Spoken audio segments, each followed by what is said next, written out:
Hi everyone, welcome to Varshita education. So ఈరోజు మనం ఐటీఓఎంకి సంబంధించినటువంటి కొంత ఇన్ఫర్మేషన్ అయితే మాట్లాడుకుందామండి.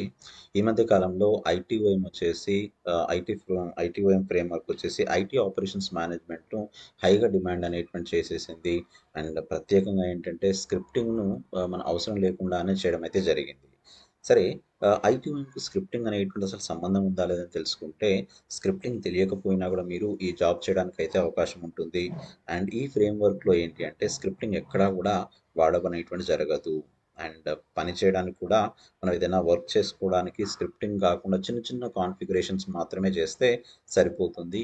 అండ్ ప్రాపర్ కాన్ఫిగరేషన్ చేయగలిగితే ఏంటంటే దాని గురించి అసలు ఆలోచించాల్సిన అవసరం కూడా ఉండదు. ఎటువంటి స్క్రిప్టింగ్ అనేటువంటిది ఉందా లేదా అనేటువంటిది కూడా ఒక సింప్లిఫైడ్గా ఉంటుంది. అయితే ఐటీఓఎం యొక్క కాన్సెప్ట్స్ అనేటువంటిది ఎలా ఉంటాయంటే చాలా చాలా సింప్లిఫైడ్గా ఉంటాయి. సో మనం ఒక డేటాను తీసుకొని రావడానికి కానీ and plug and play methodology ద్వారా మనం వాడడం అనేటువంటి జరుగుతుంది.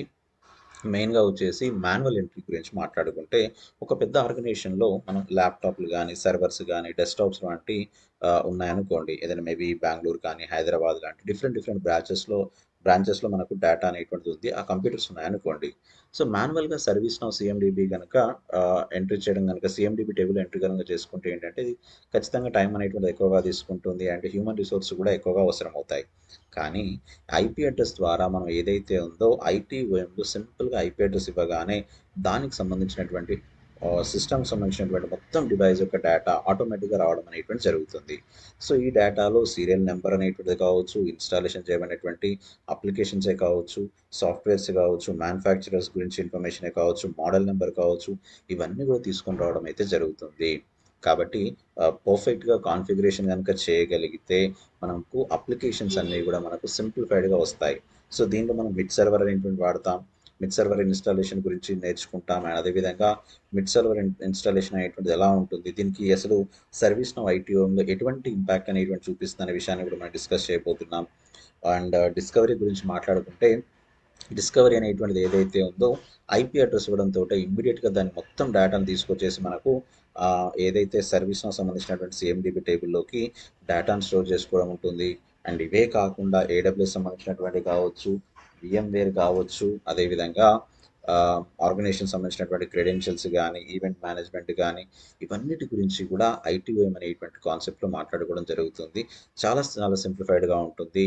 అండ్ మోరోవర్ ఏంటంటే ఎక్కువగా మనం తీసుకుంటే ఏంటంటే మన ఇండియాతో పాటుగా యుఎస్ లాంటి, యూకే లాంటి, కెనడా కావచ్చు, బ్రెజిల్ లాంటి కంట్రీస్లో ఏంటంటే ఎక్కువగా ఐటీఓఎం డిమాండ్ పెరిగింది. ఎంత డిమాండ్ పెరిగింది అంటే అసలు ఐటీఓఎం స్కిల్స్ ఉంటేనే రెజ్యూమ్ని పిక్ చేసేటట్టుగా తయారైపోయింది. అంత ఆ విధంగా ఉన్నాయి. కాబట్టి మనకు ఇండియాలో కూడా డిమాండ్ అనేటువంటి పెరిగింది, రెస్పాన్సెస్ పెరిగాయి.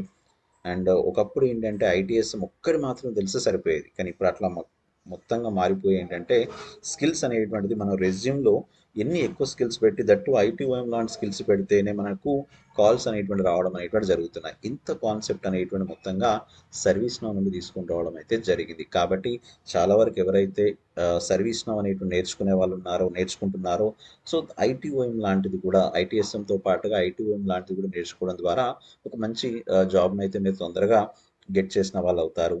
ఓకే, ఐ హోప్ మీ అందరికీ కూడా నేను ఇప్పుడు ఏదైతే మీతో ఏదైతే షేర్ చేసుకున్నానో అదంతా కూడా నచ్చింది అనుకుంటున్నాను. నచ్చితే మాత్రం లైక్ బటన్ ప్రెస్ చేయండి. అండ్ యాజ్ ఆఫ్ నౌ ఇప్పటివరకు మన ఛానల్ సబ్స్క్రైబ్ చేసుకోకపోతే సబ్స్క్రైబ్ చేసుకోండి. మళ్ళీ ఇంకొక కంటెంట్తో నేను నెక్స్ట్ వీడియోలో మీ అందరితో డిస్కస్ చేస్తాను. ఓకేనా? So thank you very much. Bye.